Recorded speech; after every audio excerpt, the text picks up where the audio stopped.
Okay, welcome back everyone. We are now talking about item number 18, the Climate Change Portfolio Lead Report from the Portfolio Leader. Sarah, fire away, mate. Kia ora. Apologies for the lateness of the report. A couple of months late due to an arm and a cast and then LTP getting in the way. I know, outrageous. Yeah. It's the third report. It's pretty straightforward. It's good to see that we've got the adaptation working group minutes in there now.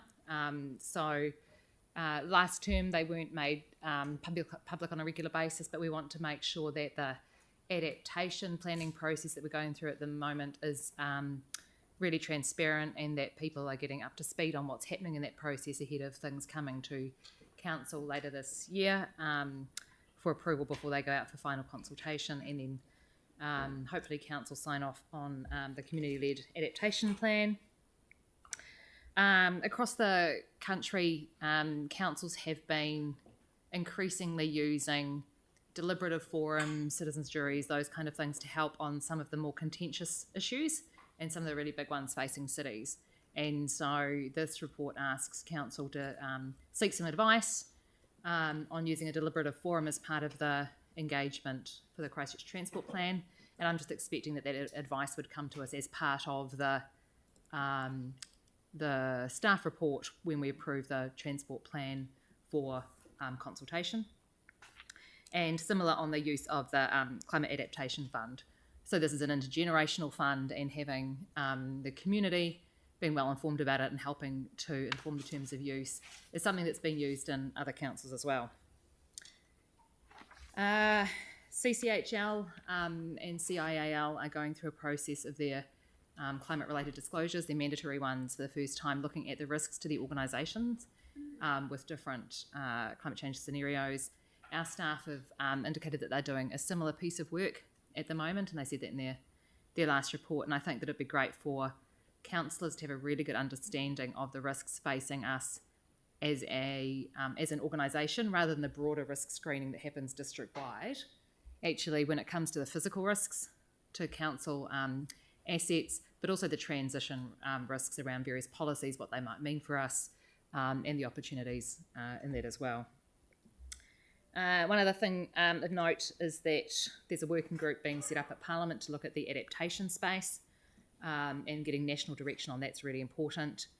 Local councils tend to have been a bit excluded from the input, apart from giving feedback on stuff that's been developed in Wellington, and so it would be really good if we could write to the Minister and say, listen, local councils are going to be the ones implementing this. We need early input, not just giving feedback to something that's been developed already. And so I think that local government input into that would be really important.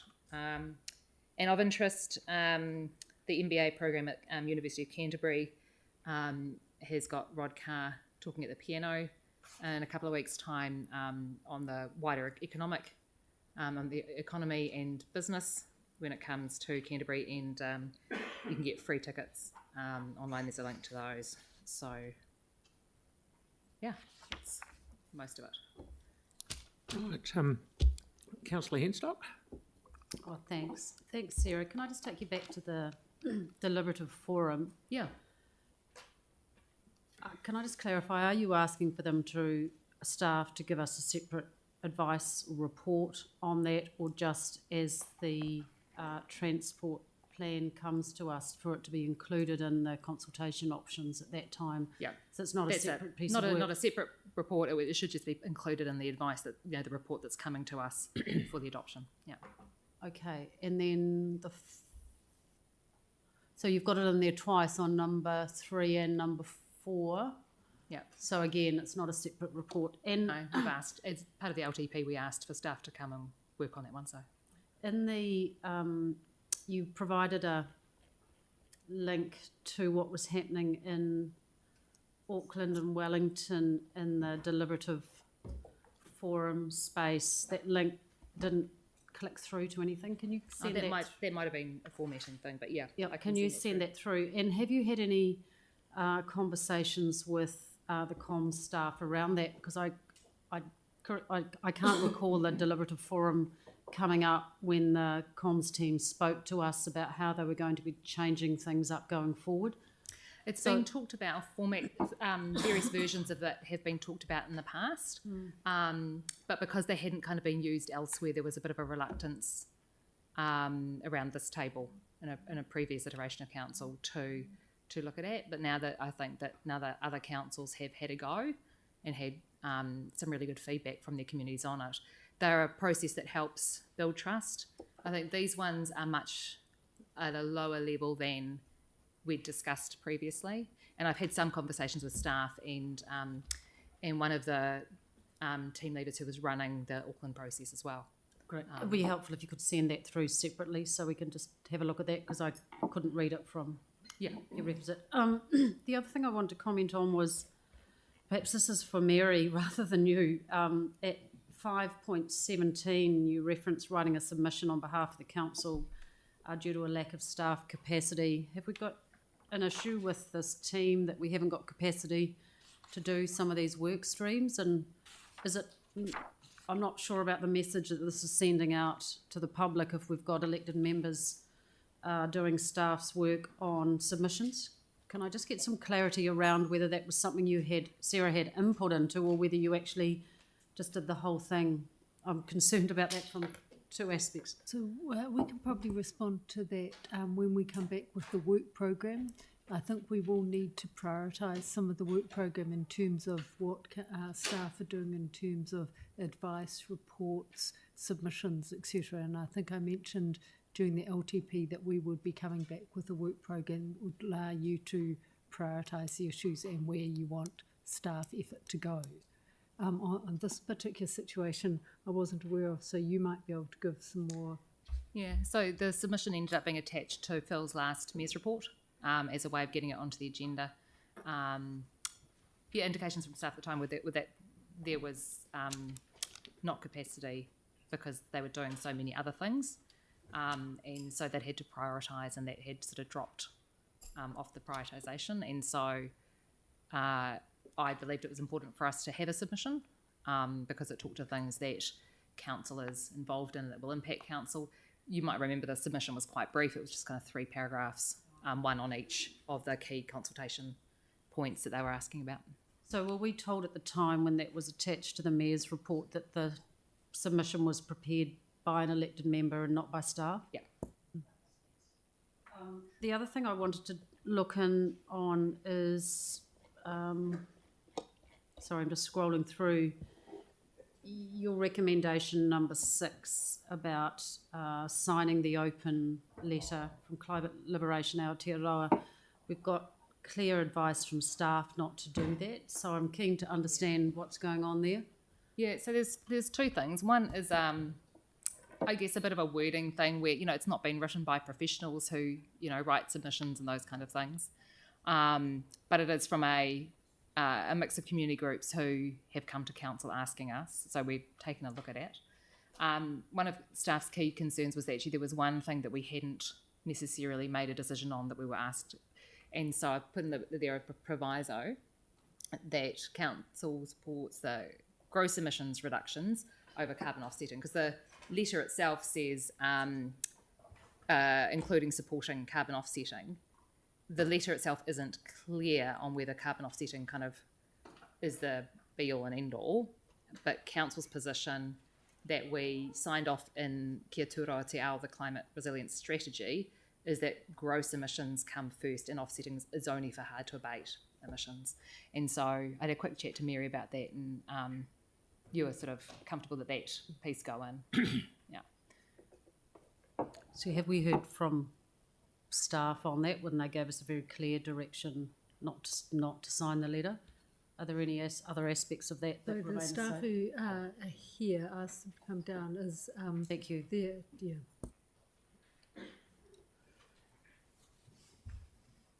Thank you. Firstly, staff advice stands as it is. That particular point, yes, that clarifies that particular point that we provided advice on. So it does correct our position on that. So that's good.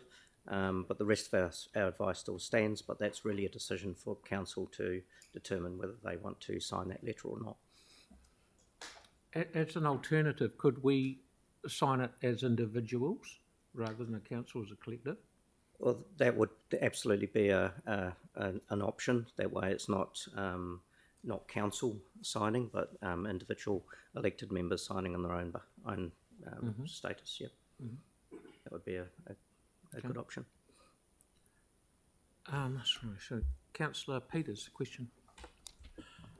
Thank you. Just picking up on point 4.5 in your report there, Sarah, around the Christchurch transport plan, and it's due to go out for consultation second half of this year. In the LTP, we kicked the NZTA funding transport can down the road, and it'll be coming back in that sort of time frame. Yep. Would it be likely that we'd be consulting on those sort of together and in conjunction with each other rather than two separate? Yeah, that will definitely be separate. So the transport plan is the overall strategic direction of how we want the transport system to develop in the future, and the long-term plan kind of proxy decisions that we'll make in September or October are just which individual projects we'll do at a time. That decision, of course, was only made last week, and this report was written before then. And so it might be that staff recommend that we'll have to work out exactly when that happens. Cool. So, yeah. Thank you. It is good to get that transport plan consulted on this year, though, I think. And it was supposed to be consulted on in 2022, and it was deferred due to the election. If we leave it till next year, it's likely to be deferred again because of the election. So actually getting it done this year and making it less political is probably a really good idea. And having the community input into it. So mostly communities don't get much of a chance to really fully interrogate the information within something, and only those kind of experts and those kind of things have a good say on something like a transport plan.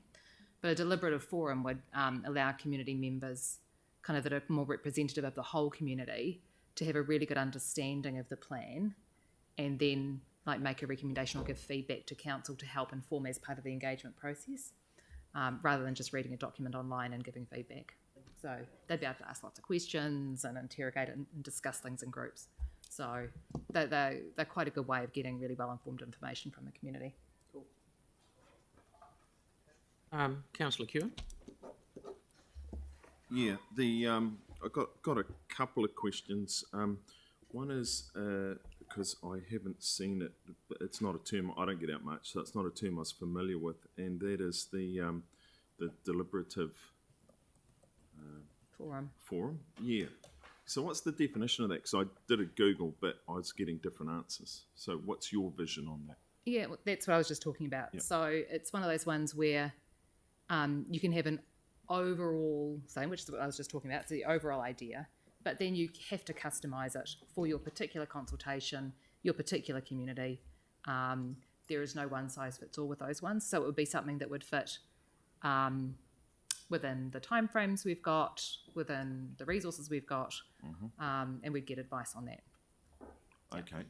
And then, yeah, so they'll kind of explain what it would look like when we get that back. Yeah. So, yeah, support that coming back. And your other one, intergenerational equity, what does that mean? Because there's multiple versions online of what that is. Yeah, so spreading out the costs fairly across time. So in council at the moment, we do some things where we put in infrastructure that is going to last a long period of time. So Te Kaha, for example, and so we borrow for that. And so because people in 20 years' time and 30 years' time will be getting the benefit from it, we spread that cost over a longer period of time. Yeah, no. But no, the reverse of that, is that not the reverse. Another way of looking at that, especially when it comes to adaptation, is that there are people who are currently around who have caused an issue and caused some damage to the environment, and it's probably fair that those people start paying for the solutions rather than future generations paying for a damage they didn't commit. So, if that makes sense. Right, okay. And then another one there is 4.6, the cutting of the over $1 billion of key sustainable transport projects. I thought they were being cut because they didn't stack up. And the one that was on there that was the most interesting was the mass rapid transport at 833 million on here. But in the press, it said that it could be up to 6 billion. The funding that has been cut was the fund is 833 million at that time. So that's So not there the was- actual train, is it? That's No, it wasn't fully funded at that stage.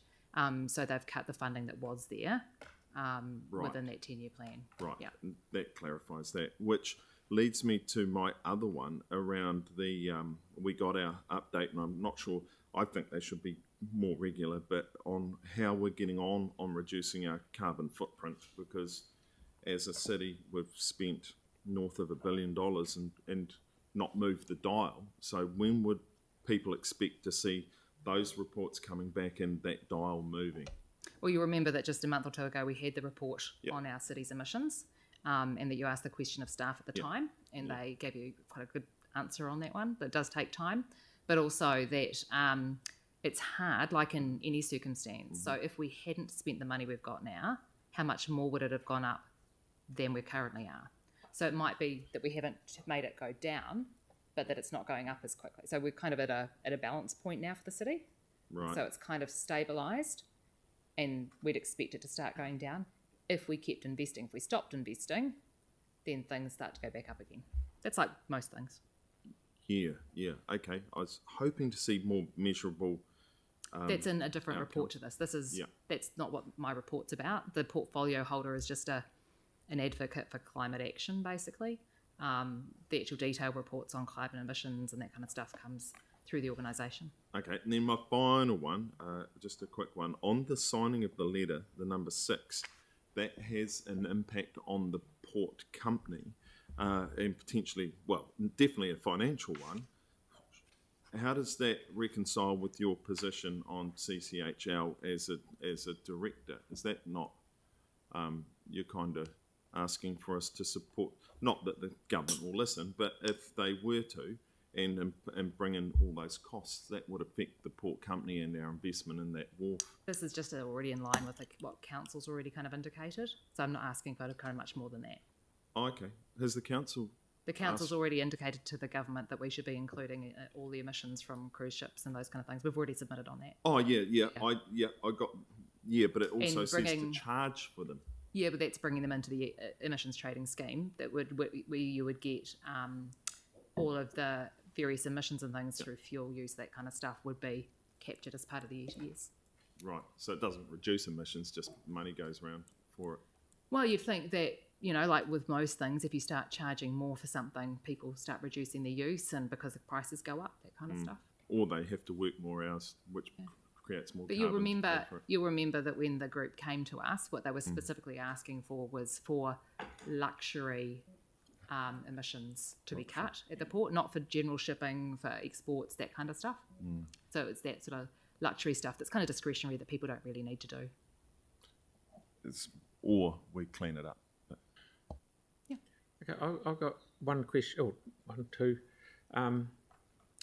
Because we said about emissions from aeroplanes, and this is just following on from that. I went out to the airport talking to them the other day, and they said they only have to measure their emissions from a plane coming from, we'll say Sydney, once it gets down below 1,000 feet. So whether that does, but then that made me start thinking about it. When do we start measuring a cruise ship coming into the harbour? Is it at the heads, or is it when it leaves Brazil? So because if we're looking to get our greenhouse gases down, by throwing those two numbers in, no matter what they are going to be a lumpy number. Yeah. So council has already submitted in favour of those two things being included in the emissions, and that was in the submission that was attached to your mayor's report. So that was feedback to the Climate Change Commission. So the Commission was asking for feedback from the community. I'm not saying to take my. I'm just interested from the airport's perspective that it was only from when the plane arrived and got down under 1,000 feet. That's right. I didn't know that part. Yeah, that's it. So it's really difficult. And so one of the things is, if they can have, they've got different flight paths and things now, which help with a range of things. Okay, all right. Domestic emissions are catered for currently. International, there hasn't been an international agreement yet Right, on okay. on how to measure those emissions. All right, have we got any more questions? Yes. Just have a follow-up then to the Phil's question. When you said that that was included in the council submission, is that the submission that you wrote? Yeah. And which, so the emissions on airlines and those kind of things, back in when the Climate Change Commission set up its very first feedback, council submitted the term before, when that Climate Change Commission was first set up, we submitted to say that aviation and shipping should be included at that point. And in fact, the airport submitted the same. They think it should be included too. Mayor Phil, can we separate out number 6 from those recommendations? Sarah, can we do that? Yeah, happy to. It's clear that people have some concerns about that one. So would it?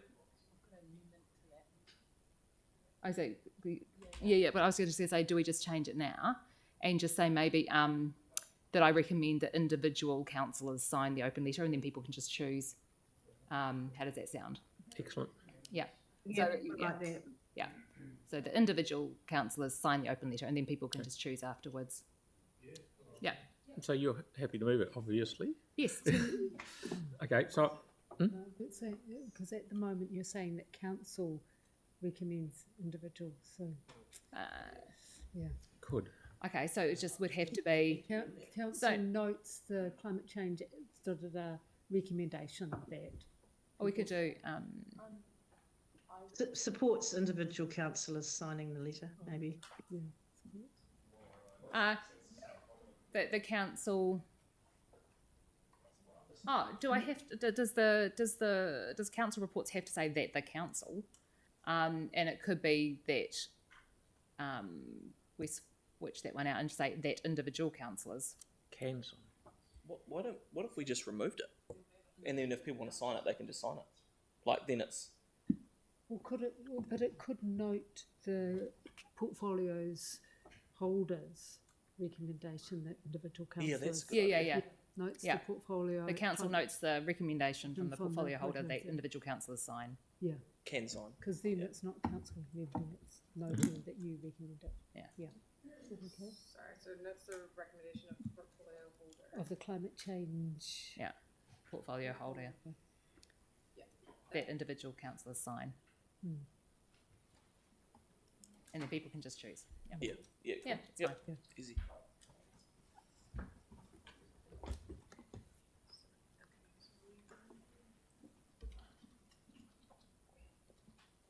Is that cater for? Maybe check the one I sent through.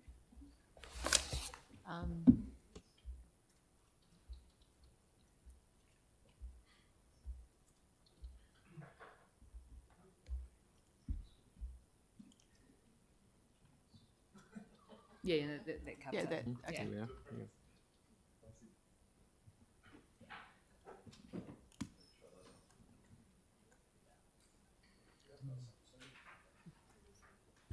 That makes sense. Just like that. I think it should be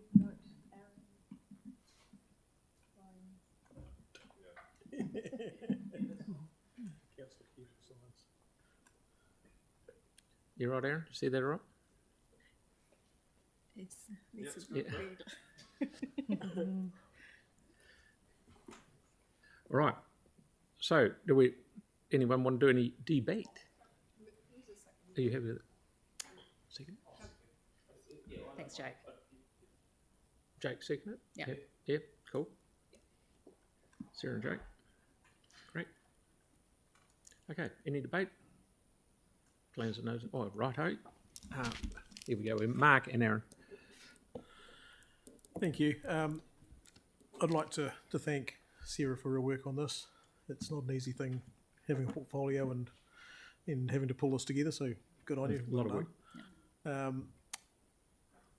I'd also just like to pick up on that point I was questioning earlier around the transport plan, and I would hope that as we get to later this year and we've got the NZTA funding and project decision to make around transport, that perhaps we can find a way to dovetail this. So it'll be interesting to see whether staff can come back with advice of finding a way to dovetail that consultation processes around each to try and streamline it ourselves and the public. But generally, thank you for your work, Sarah. Keep it up. Cheers. Aaron? Yeah, just start with saying I'm glad 6 is not in there because I strongly don't support signing that letter. I support those people having a voice and coming in here and voicing it to us and voicing it to the government. Have no problem with that whatsoever. But some of the stuff they're asking for, I feel, is quite unrealistic. I don't see cruises as being that luxury, much more luxury beyond the existence of just human beings. They all do plenty of damage to the planet. And it was, and then there's all the other shipping that comes in, bringing in like the electric vehicles and the wind farms and things like that all get brought in from overseas on ships. You know, that all has a carbon footprint. For me, and I do like these reports coming in because it makes me, I look, I question, and I learn from the stuff, like some of the meanings that are in there, they're not in the circles I move in, so I don't get to see them or hear them, but I got good explanations from Sarah today because there's multiple versions of some of those things online, and luckily the ones that Sarah explained are what I thought they would be, so that is good.